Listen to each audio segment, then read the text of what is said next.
Jai Sairam, welcome back to my channel. இன்றைக்கி இந்த பதிவில் விநாயகர் சதுர்த்தி வருது இல்லையா, அதனால் விநாயகர் சதுர்த்தியை முன்னிட்டு நான் விநாயகர் பற்றி கொஞ்சம் ஷேர் பண்ணுறேன். இன்றைக்கி என்னென்னா விநாயகரோட பெருமைகள் பற்றி இந்த பதிவில் நான் ஷேர் பண்ணுறேன் உங்ககிட்ட. என்னோட சேனலுக்கு தொடர்ந்து சப்போர்ட் பண்ணுங்கள், லைக் பண்ணுங்கள், ஷேர் பண்ணுங்கள், கமெண்ட் பண்ணுங்கள். ப்ளீஸ் மறக்காமல் சப்ஸ்கிரைப் பண்ணுங்கள், பெல் ஐக்கானை கிளிக் பண்ணுங்கள்.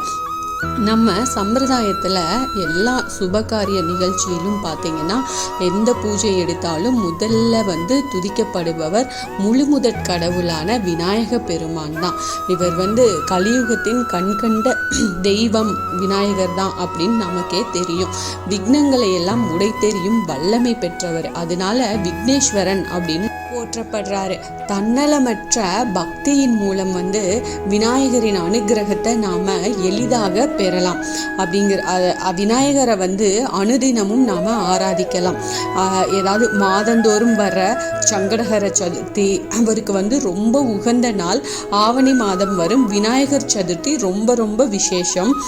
அன்னைக்கெல்லாம் விநாயகரை பூஜித்து அவருக்கு பிடித்தமான நெய்வேத்தியங்களை படைச்சு அவரை நம்ம வழிபாடு செஞ்சோம் அப்படின்னா விநாயக பெருமானுடைய அருள் நமக்கு பரிபூரணமாக கிடைக்கும்.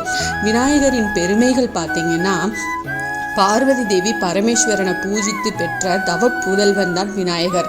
இவரின் உருவ அமைப்பு நமக்கு பல தத்துவங்களை உணர்த்துதுங்க. விநாயகரின் வேல முகம் விளையாட்டு பிள்ளைகளுக்கு விருப்பமானதா இருக்கு.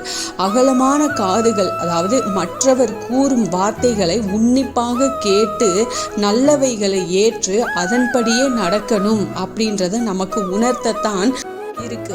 விநாயகரின் நீண்ட துதிக்கை நமது திறமைகளை வளர்த்துக்கணும் அப்படிங்கிறத அறிவுறுத்துது. அது மட்டும் இல்லாம துதிக்கையானது சின்ன கனியை எடுக்கும், பெரிய மரத்தை கூட வேரோட சாய்க்கும். இந்த இடத்துக்கு ஏற்ப புரிஞ்சு நடந்துக்கிட்டோம் அப்படின்னா நம்ம வாழ்வு சிறக்கும் அப்படிங்கிறது இந்த தும்பிக்கையோட சூட்சமம் அப்படின்னு நம்ம சொல்லலாம். விநாயகரின் உடைந்த தந்தம் மனிதன் தனது ஆசாபாசங்களை உடைத்தெறிஞ்சாங்க அப்படின்னா உன்னதமான வாழ்வு வாழ முடியும் அப்படிங்கிறத குறிக்குது. இவரின் கையில் இருக்கிற அங்குசம் மனிதன் ஆசைகளை அடக்கினோம் அப்படின்னா அமைதியாக வாழலாம் அப்படிங்கிறத உணர்த்துது. உலகில் நமக்கு ஏற்படும் இன்ப துன்பங்களை அனைத்தையுமே சந்தித்து நம்ம எல்லாத்தையுமே சந்திக்கணும், அதை ஏற்று ஜீரணிச்சு தான் வாழ கற்றுக்கணும் அப்படிங்கிறத உணர்த்தும் வகையில் தான் விநாயகரின் பெரிய வயிறு. மூஷிக வாகனம் அளவில் சின்னதா பக்தியினால நம்பிக்கையுடனும் விநாயகரை சுமப்பதை கவனிச்சிருக்கிறோம் இல்லையா. நம்பியவரை காக்க சேவையை ஏற்றுக்கொள்ள கணபதி தன்னோட உடம்ப லேசாக்கி மூஷிகத்தின் மேல உலா வர்றாரு. விநாயகரோடு ஒப்பிடும்போது மூஞ்சூறு மிக சிறியது தான். அது தாங்கும் விநாயகரின் ஆற்றல் வரம்பற்றது, அதாவது அணுமிக நுண்ணியது, அதன் ஆற்றல் அளப்பரியது அப்படிங்கிறத உணர்த்தும் மெஞ்ஞான அறிவியல் தான் இது.